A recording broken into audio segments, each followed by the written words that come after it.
eu vejo a sua colocação em relação ao Irã como básica, né? Então, a gente olha, por exemplo, nesse mapa, nós temos a influência do Irã, e tem esses dados, são dados conhecidos de transferências monetárias feitas tanto ali para a faixa de Gaza, mas também para o Líbano, para o Hezbollah, para o Hamas, na própria Síria, no próprio Iraque, né? Se conhece o apoio do Irã no Iêmen. Então, esse tipo de atividades são atividades conhecidas internacionalmente, e você se referiu como essa é a realidade.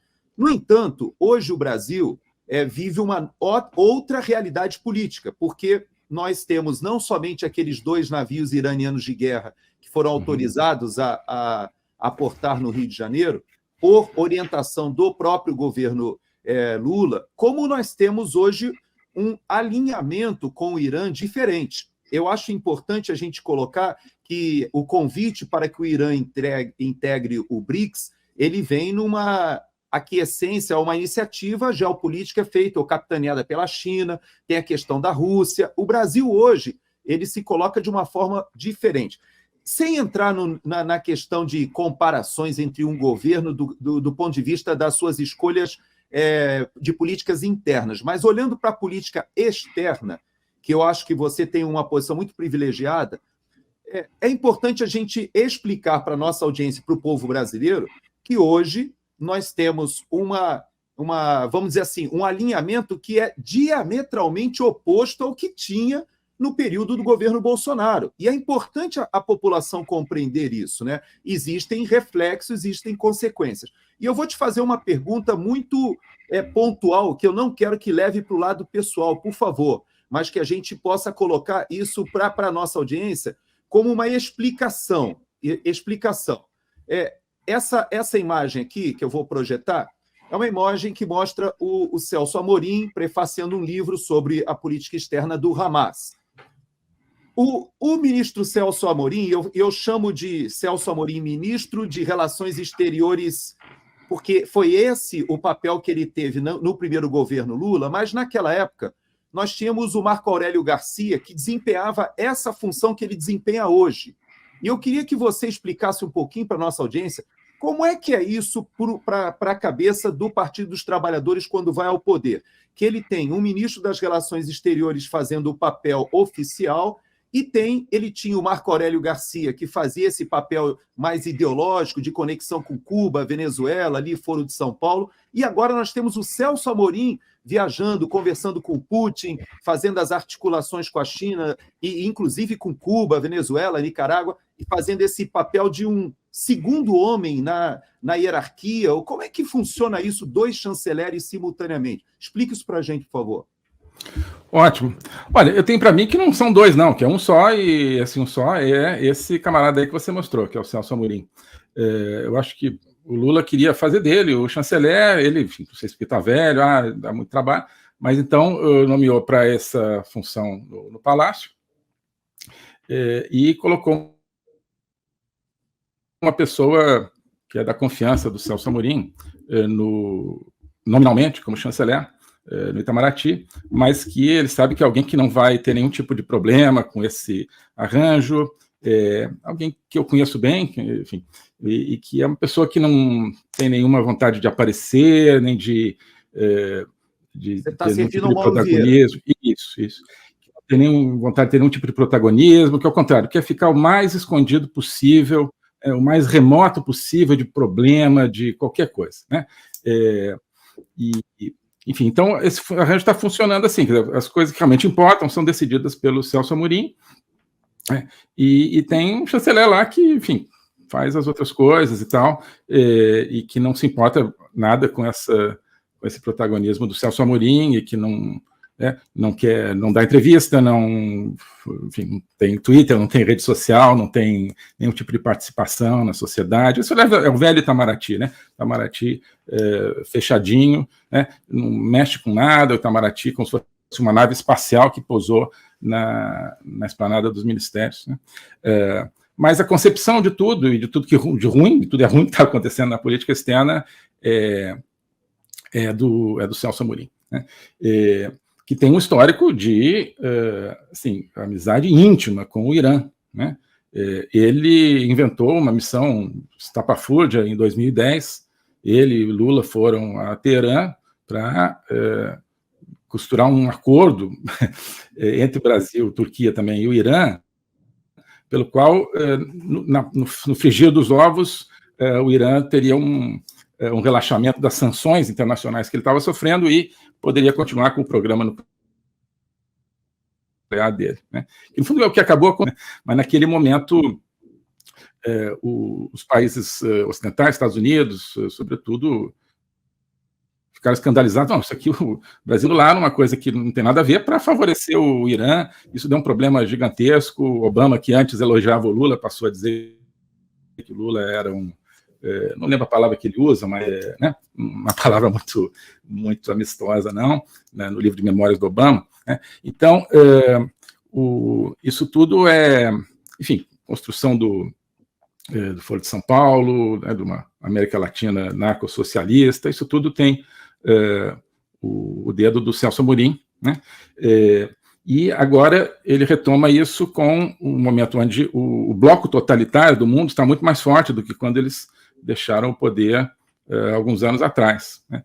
O que é esse bloco totalitário? China, Rússia, Irã. São o núcleo desse bloco totalitário, cada um atuando de uma maneira, né? Com alguns apêndices e com o Foro de São Paulo, né? Toda essa coligação narco-socialista, que é o Foro de São Paulo, é um cliente daquele bloco totalitário, né? Rússia está em toda parte no Foro de São Paulo, está na Venezuela, está na Colômbia, está em Cuba, obviamente, está na Bolívia, né? E assim por diante. A China, obviamente, está aí em tudo, né? Financiando, e não sei o que mais fazendo o quê. Irã está muito presente, diretamente, ou através do Hezbollah, na Venezuela, no Peru, na Bolívia. E quando eu digo presente, trazendo material, trazendo treinamento, trazendo financiamento, criando redes de dinheiro, inclusive conectadas com o crime organizado latino-americano, né? Hoje, narco-socialismo latino-americano e terrorismo mundial são parte do mesmo sistema, né? E, então, vendo Lula, Celso Amorim, eles estão aí para colocar o Brasil definitivamente nesse esquema totalitário mundial. Tá? Você tem de tudo isso uma superfície, né? Você vê o BRICS, por exemplo, se expandindo para incluir oficialmente, já estava muito próximo do BRICS, mas para incluir oficialmente o Irã.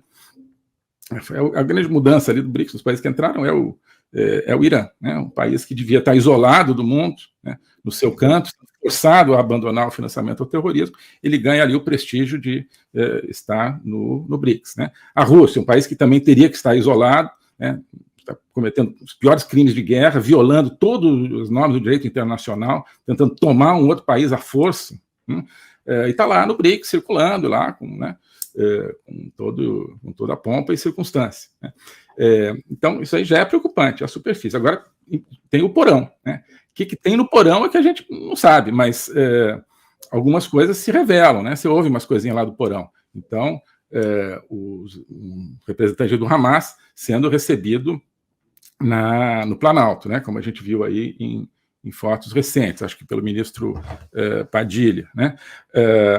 Tem aqui uma frase do Celso Amorim nesse prefácio, não é só que ele escreveu um prefácio, um livro sobre o Hamas. Ele diz o seguinte, que o Hamas tem um papel central na restauração dos direitos dos palestinos, né?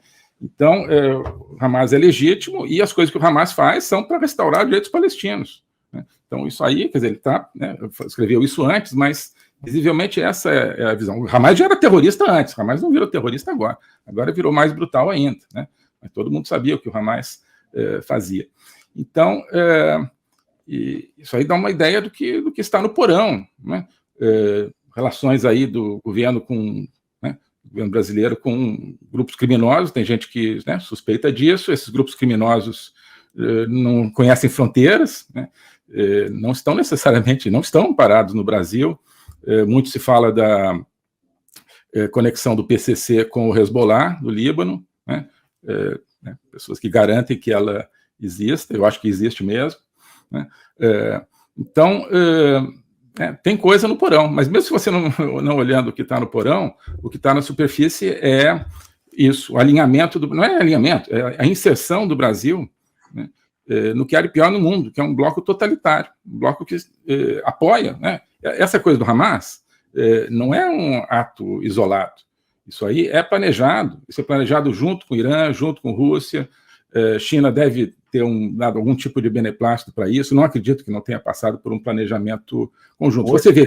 Entrevista que eu vi pouco antes de entrar aqui na sala, não deu tempo de eu ver ela inteira com atenção, mas de algum equivalente ao chanceler do Hamas dando uma entrevista para alguma televisão árabe, e contando isso, que tinha só 4 ou 5 pessoas dentro de Gaza que sabiam a data do evento, mas que foram avisados os governos da Turquia, da Rússia, ele dá uma lista ali dos amigos que foram avisados.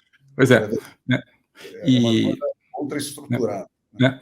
E você vê, por exemplo, a Rússia começou uma ofensiva agora, ali numa região, numa cidade, agora esqueci o nome, a cidade começa com A, vocês estão acompanhando aí, talvez, né?